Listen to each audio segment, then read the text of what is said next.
7.44 litre নিচে 930 টাকা। তাহলে দেখি মাইলেজ কত আসলো। তাহলে ফুয়েল লগ অ্যাপে গিয়ে প্লাস দেই ফুয়েল। কারেন্ট ওডোমিটার হচ্ছে 7338, তাহলে দিলাম 7338।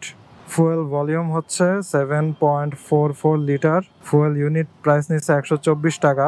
Full tank safe. তাহলে অ্যাপটা আবার অন করি, কত আসছে দেখি। 41.67। ওকে, হালকা বাড়ছে মাইলেজ, অতটাও বেশি না কিন্তু হালকা।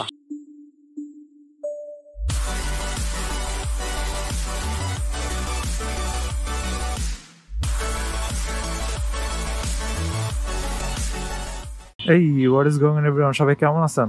এখন আমি হাজারীবাগের এদিক দিয়ে বের হয়ে যাচ্ছি, যাব অনেক দূরে, হাতিরঝিলে। তবে আজকে যাওয়ার সময় হচ্ছে মোটরসাইকেলে ফুয়েল ভরা লাগবে। দেখছেন কি অন্ধকার। দাঁড়ান, মেইন রাস্তাতে গিয়ে নেই, আলোতে গিয়ে কথা বলি। ফাইনালি মেইন রোডে বের হয়েছি, প্রচুর চিপা চাপা দিয়ে শর্টকাট মেরে। যেদিন ভিডিওটা করতেছি ওই দিন হচ্ছে শুক্রবার। শুক্রবারের দিনেও এরকম লেভেলের জ্যাম।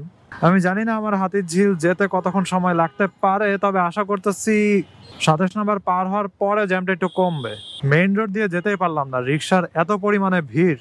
আর কি রাস্তার এই কর্নার থেকে ওই কর্নার সব ছিল রিক্সার সিরিয়াল। পরে ভিতর দিয়ে যাওয়া লাগছে। শুক্রবারের দিনটা এখন হয়ে গেছে পুরো রিক্সার রাজত্ব আর কি। যাই 27 নম্বরে ঢুকি, অন্ধকারে ভিডিও করতেও ইচ্ছা করতেছে না। ভাই বিশাল ভুল করছি, বিশাল। আশেপাশে দেখছেন কি পরিমাণে সব গাড়ি পার্কিং করা, কারণ এখানের এই যে ইংলিশ মিডিয়াম যে স্কুলটা আছে, এই স্কুলটাতে কি যেন আজকে প্রোগ্রাম, এই জন্য প্রচুর গাড়ি, প্রচুর গাড়ি। আর কি মনে করেন স্কুলের পাশের বিল্ডিং এ যার বাসা সেও বাইরেছে গাড়ি নিয়ে।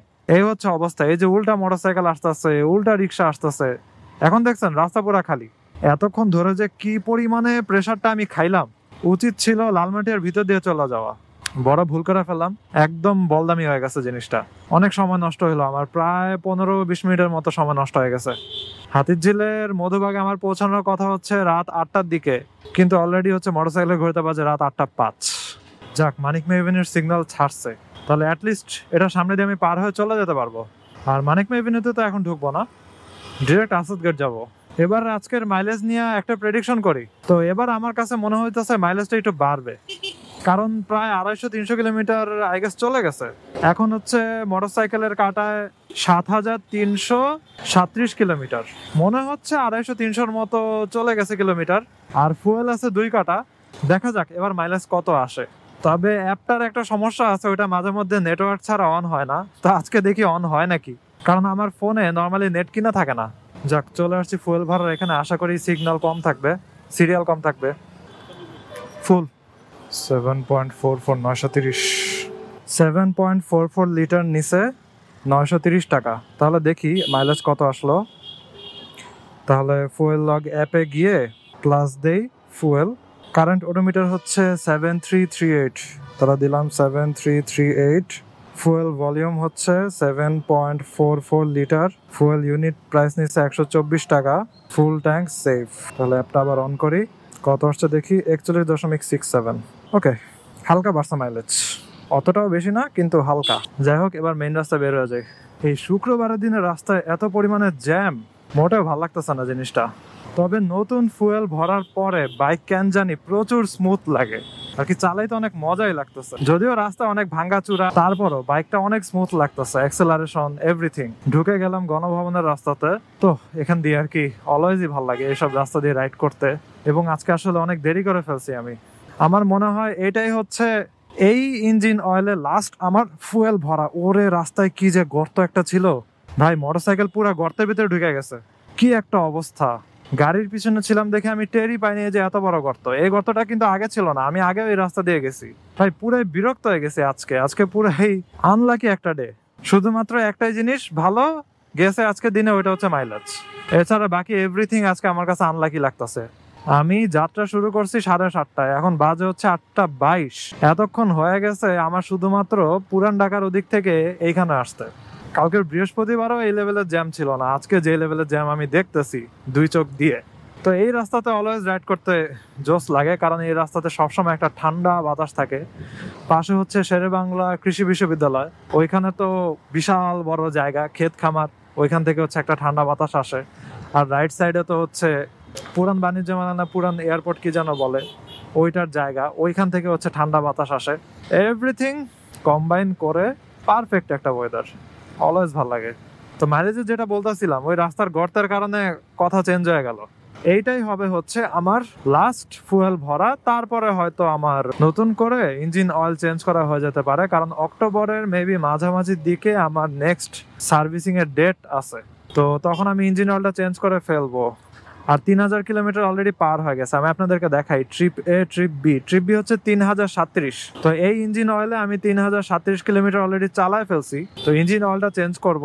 আর আরেকটা জিনিস হচ্ছে চেন টেন এগুলাতে কোনো লুবিং করাই হয় নাই, ওইটা করা লাগবে। টায়ার প্রেশারটা আবার হচ্ছে ঠিক করা লাগবে, অনেকদিন ধরে টায়ার প্রেশার আমি কোনো চেক মারি নাই। অ্যান্ড আমার কাছে যেটা মনে হয় যে এই সব কিছু যদি আমি আবার আরেকটু ছোট্টখাটো অ্যাডজাস্ট করে ফেলি, 45 প্লাস পাওয়া শুরু করে দিব, অথবা 45-এর আশেপাশে থাকবে অ্যাটলিস্ট, ওই আশা আমি করতেছি।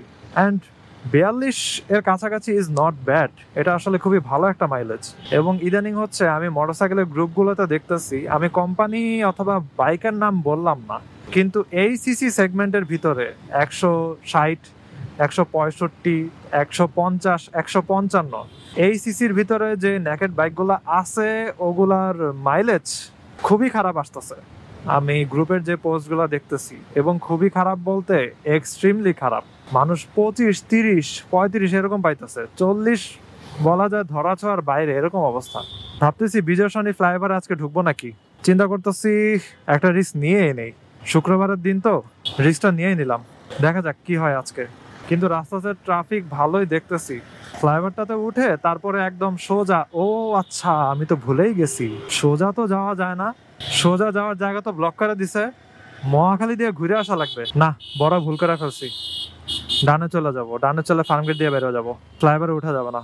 ফ্লাইওভারে নামার জায়গা তো বন্ধ করে দিছে, এটা তো আমি ভুলেই গেছি, করে ফেললাম ভুল, এখন দিব ভুলের মাসুল। Let's go. বিজয় সরণির একদম মাথায় এসে আটকায় গেলাম, কেমনটা লাগে। জাস্ট ডানে ঢুকবো আমি, যাক ছেড়ে দিছে, লেটস গো। ঢুকে গেলাম ফার্ম গেটের দিকে, এবার সোজা হলি ক্রসের ওইখান দিয়ে শর্টকাট মারা লাগবে, কিছু করার নাই। ট্রাকটা আস্তে আস্তে ডানে চাপাইতেছে, বের হয়ে যাই, লেটস গো। খেয়াল রাখা লাগবে কেউ যেন আবার লাফ দিয়ে না নেমে যায় রাস্তা পার হওয়ার জন্য। এই রাস্তাটা অনেক খালি। ধানমন্ডির দিকে কি যে হয়েছে ভাই, শুক্রবারে কোনো মানুষ বাসায় থাকে না ধানমন্ডির, বুঝতে পারছেন ভাই? রেল লাইনের অবস্থা দেখছেন? আর রাস্তার লাইট গুলার যে কি হয়েছে, পুরা ঢাকার লাইট চুরি হয়ে গেল নাকি সব? রাস্তায় কোনো লাইট নাই, সব অন্ধকার। আমাদের মোটরসাইকেল গাড়ি এগুলো যদি না থাকতো, তাহলে পুরো রাস্তাতে কিছু দেখা যেত না। মানুষ টানুষ বাইন্দা রাখলেও কেউ টের পাইতো না যে রাস্তায় কেউ আছে। যাক, অবশেষে 7 রাস্তার মাথায় আসছি। এখন এদিক দিয়ে সোজা যাব, সোজা গিয়ে হাতিঝিলে ঢুকবো। এই জন্য বারবার খালি আলো আর অন্ধকার, এগুলোর জন্য অটো এক্সপোজার অন হয়ে যেতেছে। গাড়ি পারলে কোলের উপরে উঠে আসে আমার, ওভারটেক করতে করতে কই চলে আসছে সে। ভাই মেজাজ টেজাজ খুবই খারাপ, তার উপরে ঢুকতেছি হাতিঝিলে। উল্টাপাল্টা কিছু হয়ে যায় নাকি কোনো ঠিক নাই, ভয়ে ভয়ে আছি। এই যে এখন আবার ঢুকছি অন্ধকারে, কোনো লাইট নেই, কিছু নাই। হাতিঝিলের মতো একটা জায়গা যেখানে গাড়িগুলো অনেক স্পিডে রাইড করে, এক্সপ্রেস ওয়ের মতো অবস্থা, এখানে কোনো লাইট নাই। কেমনটা লাগে বলেন? ভাবছিলাম একটা মাইলেজের ভিডিও করব এবং সুন্দর একটা রাইড হবে শুক্রবারে, নাইট রাইড এর ভিডিও আর কি। এত পরিমাণে জ্যাম, কাদা, রিক্সার উল্টা পাল্টা আর কি বলবো। যাক, ফাইনালি হাতিঝিলে একটু রিফ্রেশমেন্ট হয়তো হবে। রাইড করতেছি, শান্তি লাগতেছে, কিন্তু আলো টালো নাই, এজন্য আপনাদেরকে তেমন কিছু দেখাতে পারতাছি না। এজন্য আমি রাতে তেমন ভিডিও করি না, দিনে বেশি করি আর কি। দিনের বেলা কিন্তু এই রাস্তা দিয়ে রাইড করতে অনেক জোশ লাগে এবং ভিডিওতেও দেখতে অনেক সুন্দর লাগে। আর জিনিসটা হচ্ছে, আমি একটা জিনিস করব করে করাই হইতেছে না, ওইটা হইতেছে আমার নিজের কাছে যে চেইন লুপ আছে ওইটা ইউজই হচ্ছে না, তো ওই চেইন লুপটা দেওয়া লাগবে। আর একটা জিনিস হচ্ছে টায়ার প্রেসার, এই দুইটা যদি ঠিক থাকে মোটরসাইকেলের মাইলেজ আমি মেনটেন করতে পারবো। নাহলে কি অবস্থা হবে, ওই যে বিভিন্ন অন্যান্য যে মোটরসাইকেল গুলো আছে এটার কাছাকাছি সিসির, ওগুলা যেরকম মাইলেজ আসতেছে 25-30, ওরকম লেভেলে নামা যাবে আপনার মোটরসাইকেল যতই ভালো হোক না কেন। এখন জিনিসটা হচ্ছে এক্স ব্লেড আসলে খুবই ভালো মোটরসাইকেল এবং সবাই এটা লাইক করে এটার মাইলেজের কারণে। বড় একটা কারণই হচ্ছে মাইলেজ। তো ওই যে সুখে থাকতে ভূতে গিলায়, অর্থাৎ আপনি একটা ভালো জিনিস পাইছেন, এখন আপনি এটার যত্ন কম করতেছেন। এখন এক্স ব্লেড আপনার ভালো মাইলেজ দিতেছে ঠিক আছে, কিন্তু আপনি যদি যত্ন কম করেন তাহলে এক্স ব্লেডও আপনার সাথে রুড আচরণ করা শুরু করে দিবে, বুঝতে পারছেন? এই জন্য ভালো মতো এটা মেইনটেনেন্সের উপরে রাখতে হবে। ফাইনালি হাতিঝিলের ব্রিজে উঠলাম, আর অতিরিক্ত কোনো জ্যাম ট্যাম ছাড়া। এখন হচ্ছে এখান দিয়ে নেমে আমি ঢুকে যাবো হচ্ছে মধুবাগে। দেখেন অবস্থা, এটা হচ্ছে শুক্রবার, অবস্থা দেখছেন? যদিও মোটরসাইকেলগুলো টানটুন দিয়ে এদিক দিয়ে ঢুকা যায়, কিন্তু আমি ট্রাফিক পুলিশের কথা শুনবো, এখানেই দাঁড়াই। আবার কি হবে জানেন, পিছন থেকে পাঠাওয়ালারা আইসা আমার চাপ দেওয়া শুরু করবে, সরেন সরেন সরেন, বাইরে হবো। যাক, আরেকজন ভালো মানুষ পাইলাম, ওই যে একজন বাইকার, সেও দাঁড়ায় আছে, সেও ট্রাফিক পুলিশের কথা শুনতেছে। এরকম ভালো মানুষ থাকুক। যাক, এবার যাইতে বলছে, ঢুকে যাই। সময় যাক, সমস্যা নেই, তারপরে ট্রাফিক পুলিশের কথা শুনেন। তো আজকের ভিডিওতে হচ্ছে ছোট্ট করে আমি আপনাদেরকে শেয়ার করলাম যে আমার মাইলেজটা এবার কত আসলো, যেটা হচ্ছে 41.6 আই গেস, 42-এর কাছাকাছি। And that's not bad at all. তো রাস্তা যদি একদম খালি থাকতো, সবকিছু ঠিক থাকতো এবং আমার মন মেজাজও যদি ঠিক থাকতো, তাহলে নাইট রাইডটা অনেক সুন্দর হইতো। কিন্তু এত পরিমাণে জ্যাম খায় আসছি, আমি বলছিলাম যে আমার 8টা বাজে হাতিঝিলের মধুবাগে আসার কথা, এখন কয়টা বাজে জানেন? মোটরসাইকেলে ঘুরতে বাজে 8টা 43। কি আর বলবো আমি, বলেন, মেজাজ টেজাজ সবই খারাপ। যাই হোক, আজকের ভিডিও এখানে শেষ করি। আপনাদের কোনো কোশ্চেন থাকলে কমেন্ট করতে পারেন। I hope you guys like this video. If you are watching me for the first time, you can kindly subscribe. তো সিনেমা দেখুন, সবাই ভালো থাকেন, সাবধানে রাইড করেন, টাটা।